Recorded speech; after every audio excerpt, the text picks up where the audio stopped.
J'étais à genoux devant lui, mais je me suis allongé devant lui, à lui demander pardon, à pleurer, mais pas de peur ou de crainte, de honte.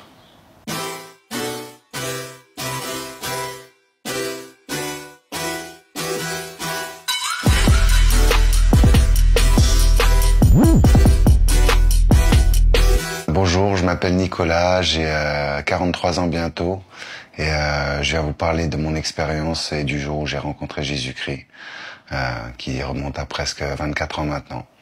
Donc j'ai une relation un peu particulière avec le Seigneur parce que quand j'étais jeune, j'étais ce que l'on peut qualifier d'agnostique, c'est-à-dire que j'ai toujours cru en un père, en une force supérieure, en un créateur, mais je ne voulais pas donner de nom à cette chose, à cette entité que je ne connaissais pas, mais à laquelle je croyais. Donc il était hors de question que je l'appelle Jésus ou Allah ou quelque nom que ce soit.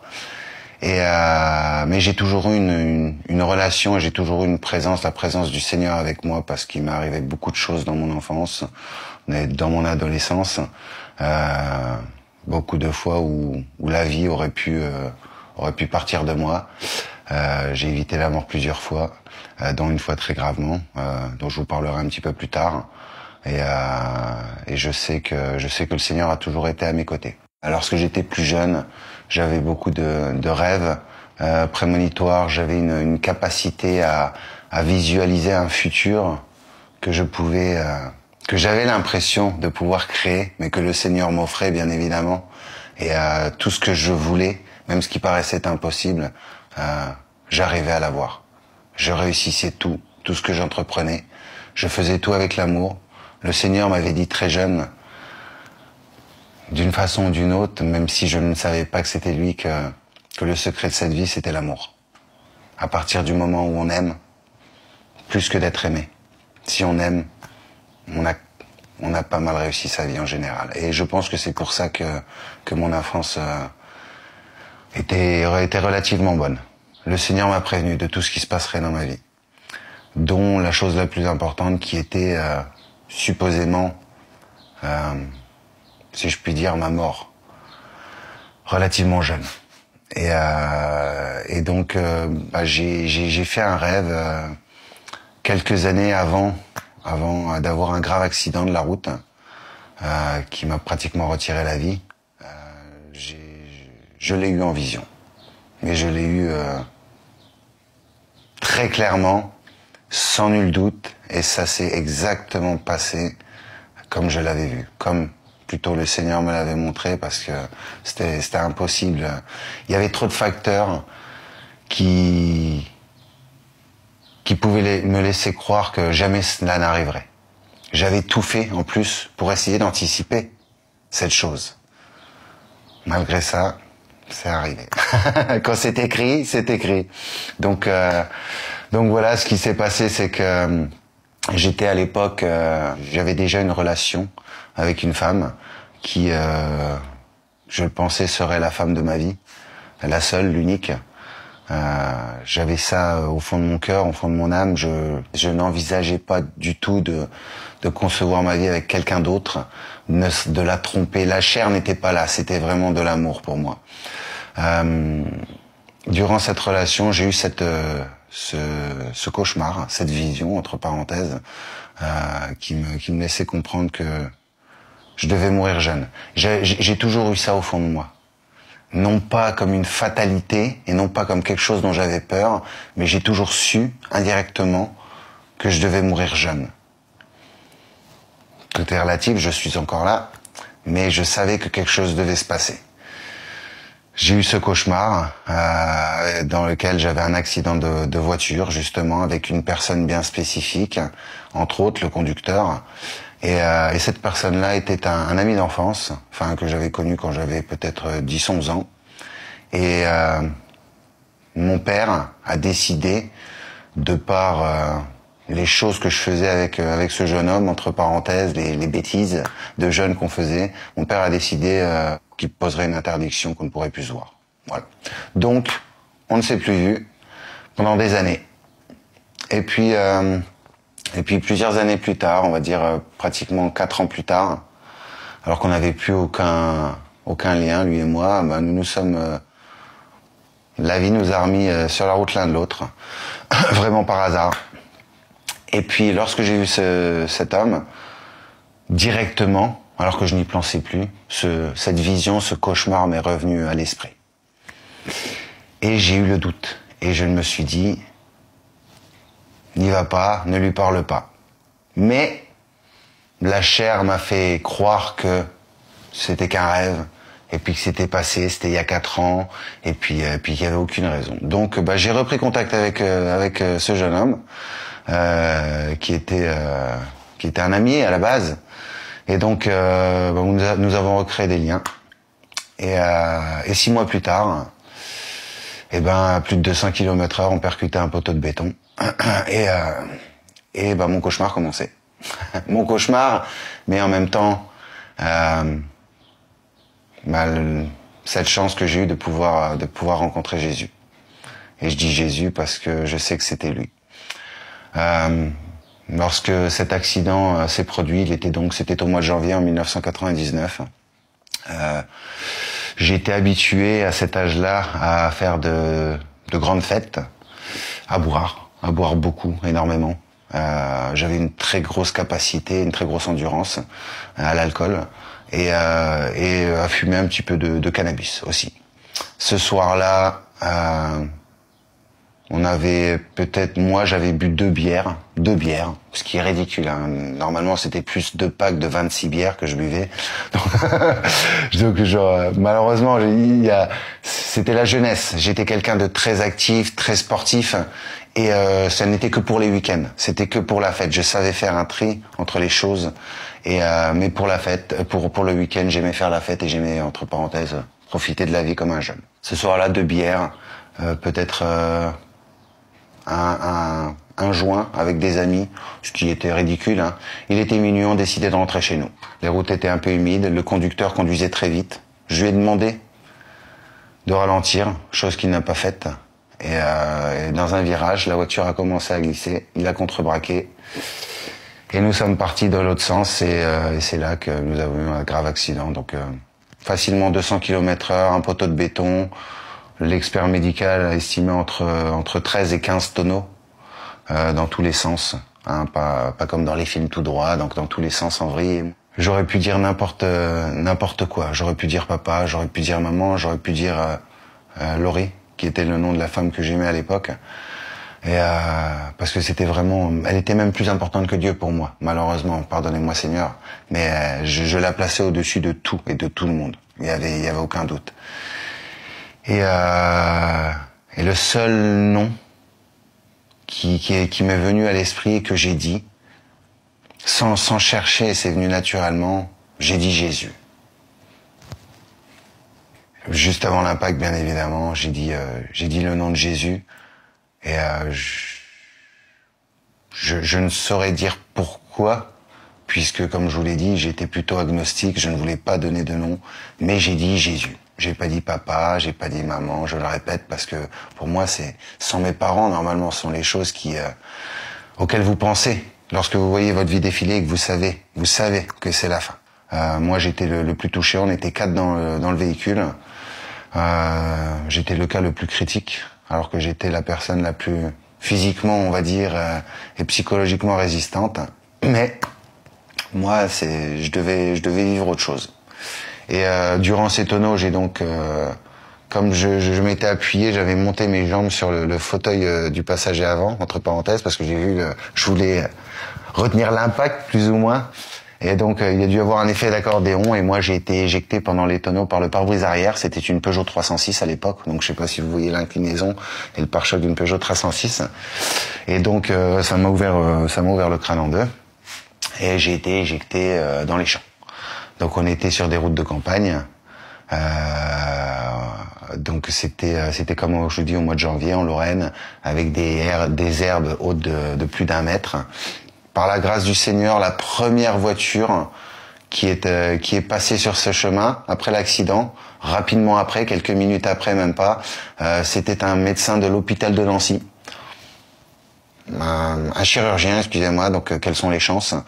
Et donc il est allé dans le véhicule dans lequel il y avait mes trois amis, entre parenthèses, un garçon et deux filles.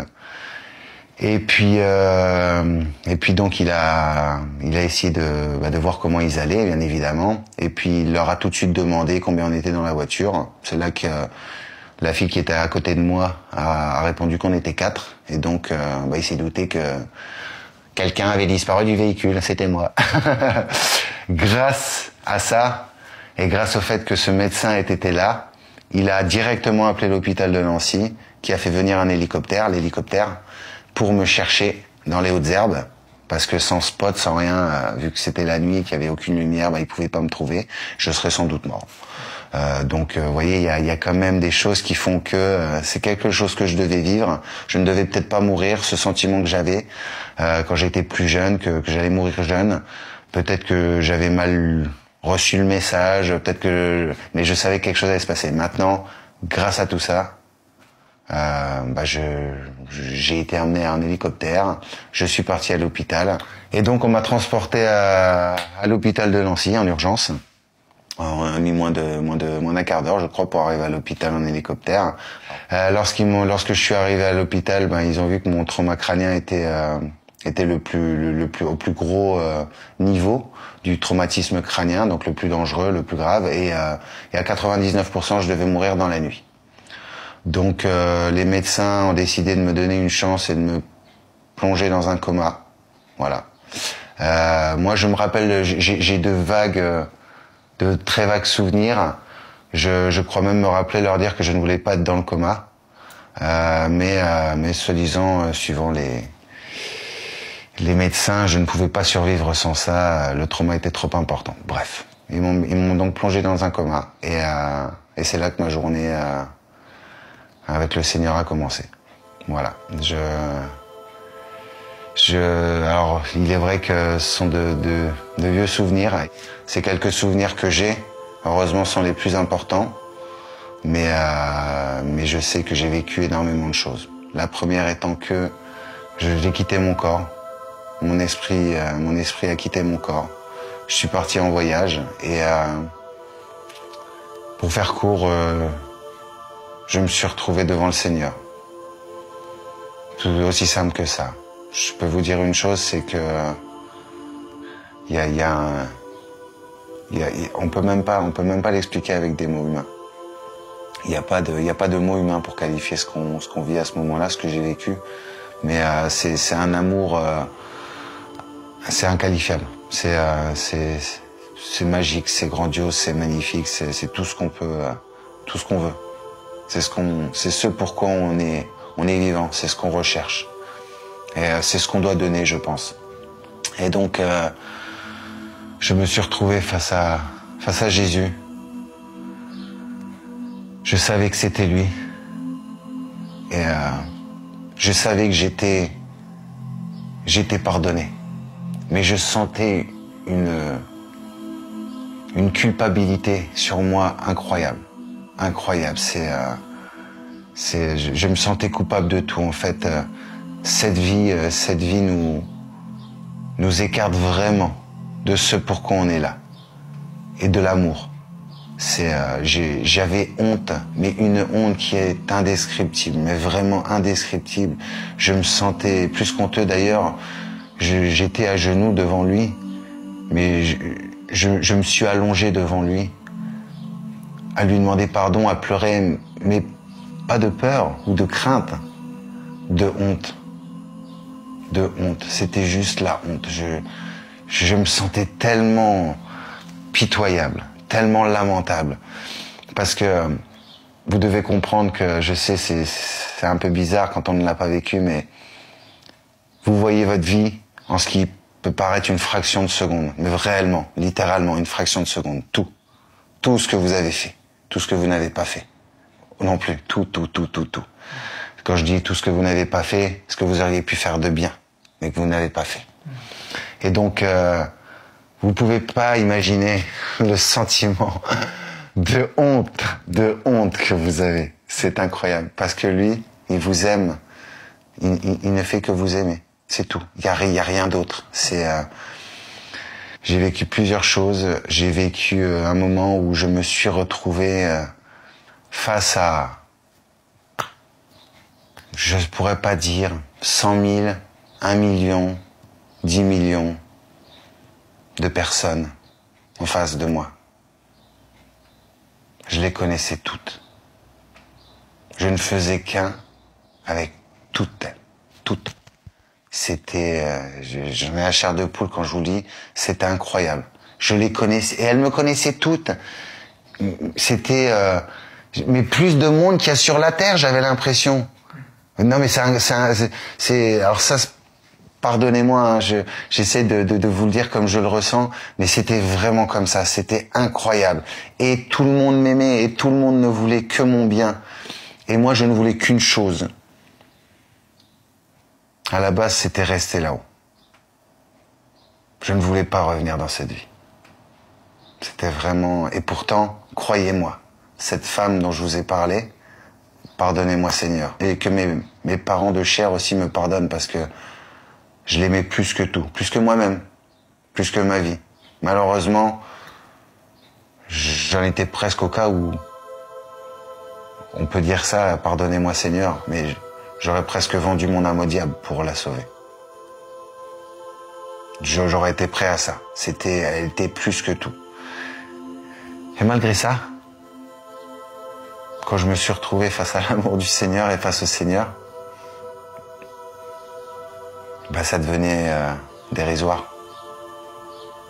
Dérisoire.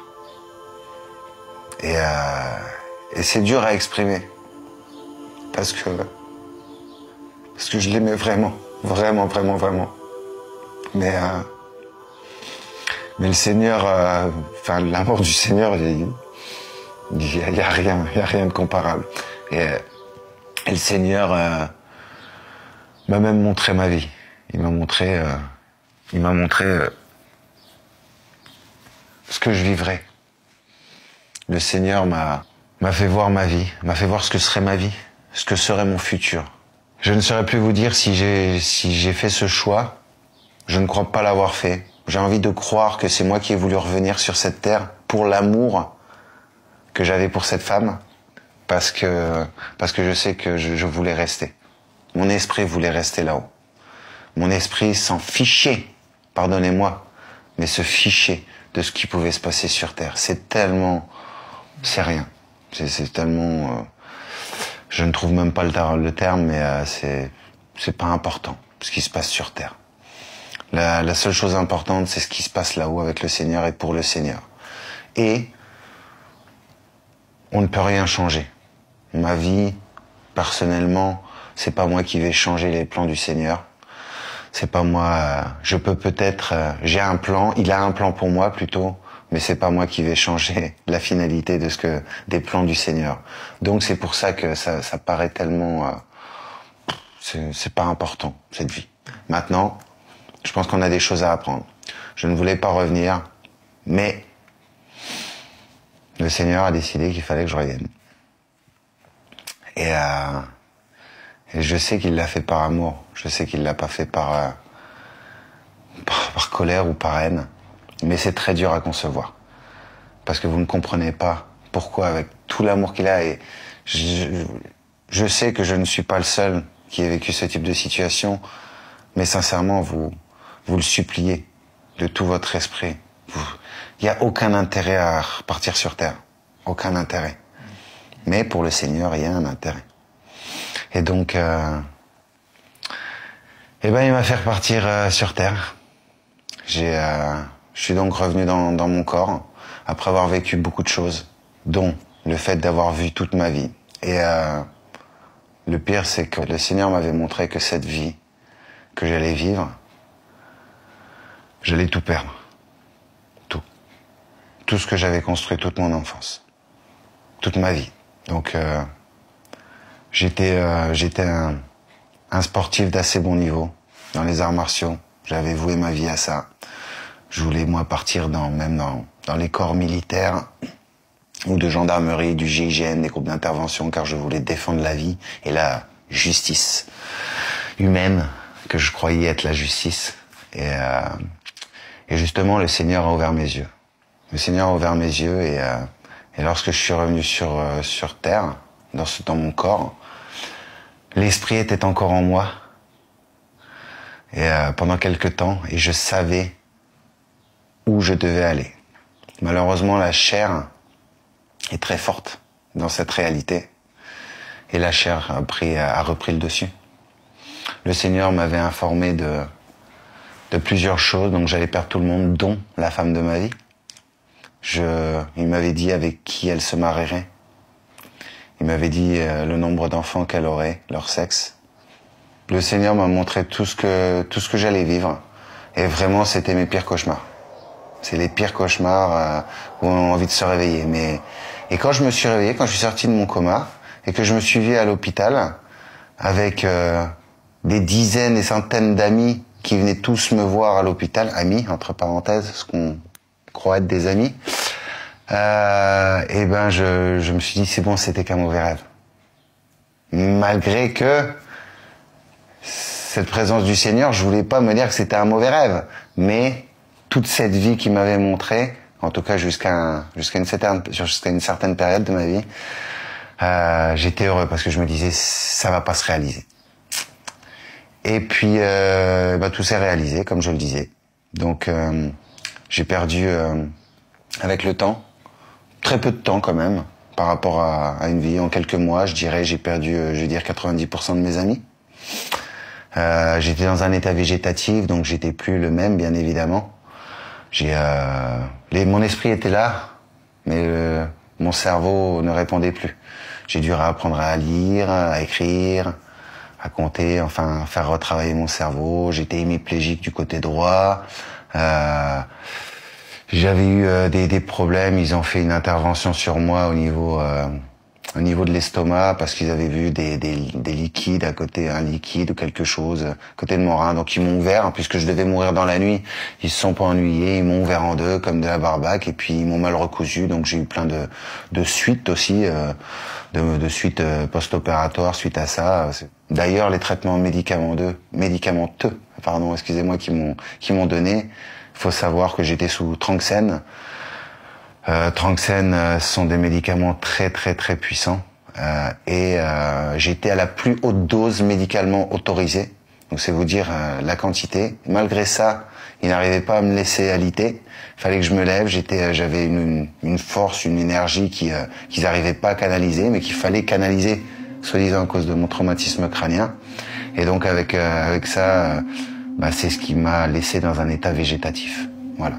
Plusieurs gens d'un point de vue médical, se sont suicidés, ont tué des gens, à cause de ce médicament. Hein. Donc c'était vraiment quelque chose de très lourd, très très très très lourd.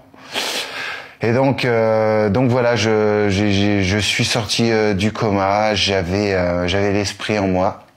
Et pendant 2 mois à l'hôpital, mes parents, puisque mes parents ne savaient pas que j'étais retourné avec cette petite amie, avec cette femme.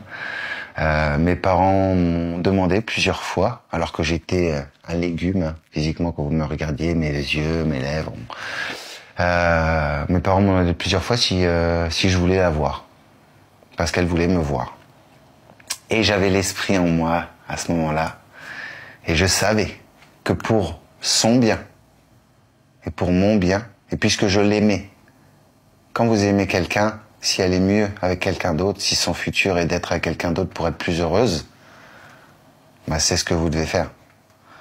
Et j'avais l'esprit en moi encore à ce moment-là et j'ai dit non. J'ai dit à mon père, je lui ai dit non, je ne veux pas la voir.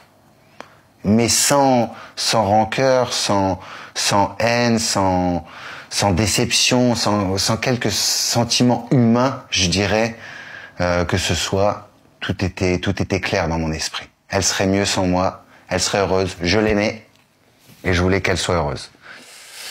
Et puis au bout de 2 mois, j'ai dit, mon père m'a encore redemandé, puisque cette femme qui m'aimait plus que tout insistait, et elle se laissait mourir aussi d'un certain côté, elle avait perdu énormément de kilos, elle n'allait plus en cours, enfin, elle se laissait mourir, parce qu'elle m'aimait aussi quand même d'un certain côté.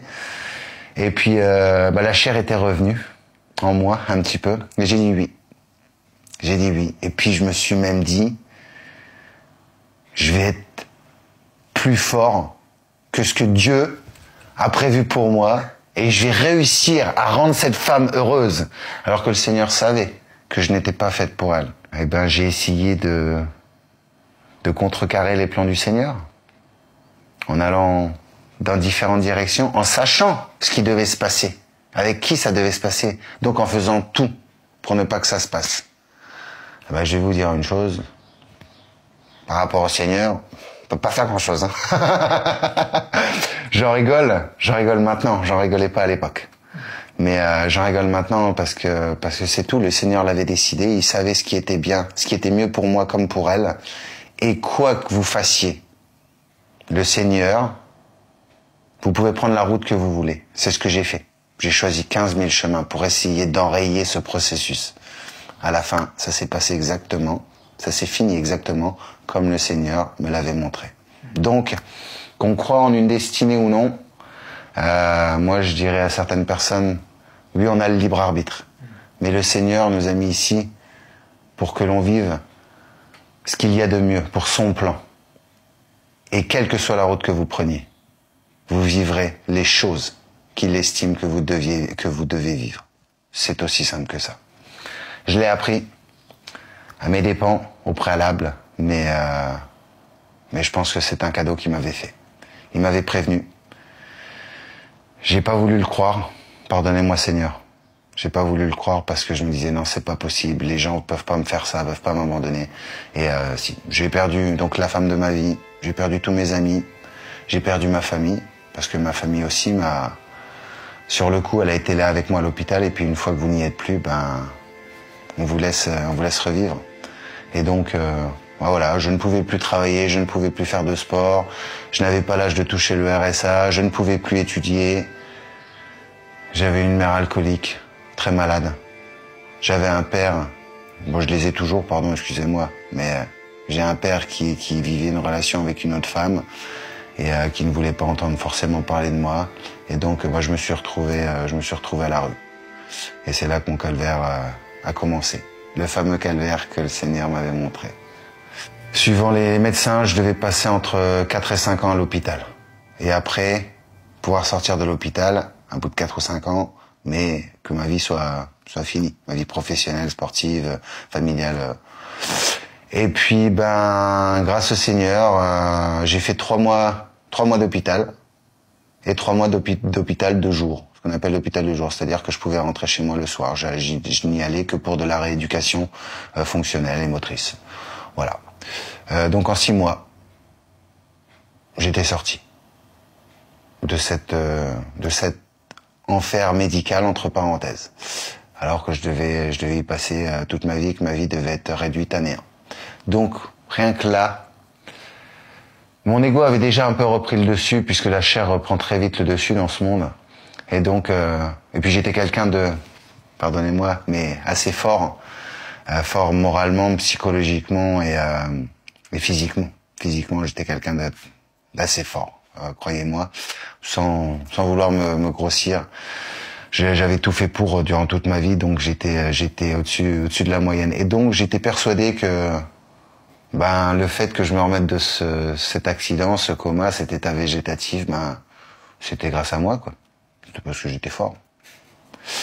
La conclusion de ça, après plusieurs années, et pouvoir revenir un peu sur le passé et réfléchir, moi je sais que c'est le Seigneur de toute façon.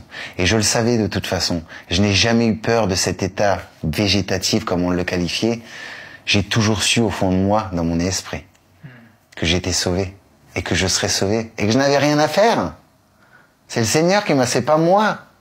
C'est le Seigneur qui m'a sauvé, je le savais. J'ai jamais eu peur de rester un légume, de rester à l'hôpital. Je me suis même jamais dit, même si je les entendais et que eux ne pouvaient pas me comprendre puisque j'étais végétatif et que je ne pouvais pas m'exprimer correctement, moi je comprenais tout ce qu'ils disaient, mais je n'en avais pas peur.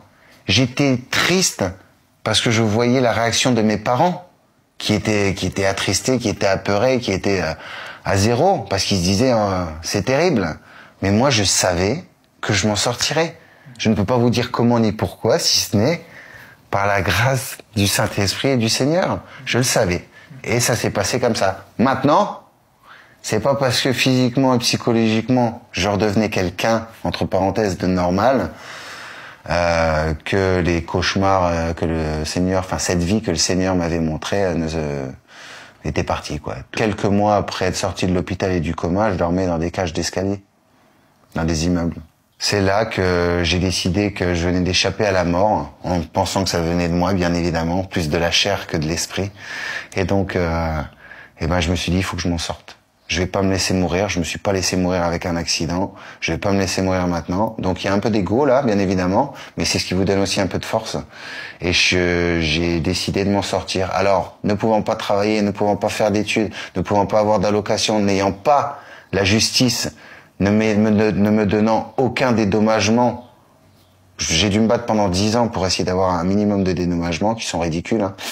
Et puisque j'étais avec une personne qui avait du pouvoir, qui avait de l'argent et du pouvoir, donc ils m'ont rendu, ils ont fait de ma vie juridiquement un calvaire. Et donc je me suis retrouvé avec zéro. Et donc j'ai décidé malheureusement de partir vers le cannabis, parce que j'ai toujours été contre la drogue. Pardonnez-moi les gens qui pensent que le cannabis est une drogue dure. C'est une drogue certainement. Ça a un effet, mais ça n'a rien à voir avec même l'alcool. Croyez-moi, rien du tout. Et donc je ne voulais pas vendre de la mort, mais je voulais m'en sortir. Je ne voulais pas mourir non plus. Donc j'ai dû par obligation, pour pouvoir me nourrir et pour pouvoir me mettre un toit au-dessus de la tête, je suis parti dans le business. Business qui m'a aidé à survivre pendant beaucoup d'années. Sans vouloir faire le mal. Maintenant, pour faire du business, vous devez jouer un rôle. Parce que le monde du business, que ce soit le cannabis, entre parenthèses, ou n'importe quelle autre drogue, c'est un monde particulier. Et donc, vous devez faire croire que vous êtes une personne. Et je peux même vous dire que je me rappelle le jour où je me suis dit, il va falloir que je joue ce personnage, et où je me suis même dit à moi-même, ne te perds pas dans ce personnage. Comme vous pouvez l'imaginer, je me suis perdu dans ce personnage. On est bien d'accord. Donc je me suis perdu, je me suis créé une carapace, je suis devenu quelqu'un de très colérique, très en colère. Parce que je ne comprenais pas, je n'arrivais plus à pourquoi rien n'allait dans ma vie. Mais quand je vous dis rien, c'est rien. Pas une chose. Avant mon accident, je réussissais tout ce que j'entreprenais, tout ce même à quoi je pensais. Tout se concrétisait. Même les choses les plus improbables. À tout point de vue. Professionnel, affectif, sexuel, sportif, tout. Je réussissais tout. Vraiment. À partir de mon accident,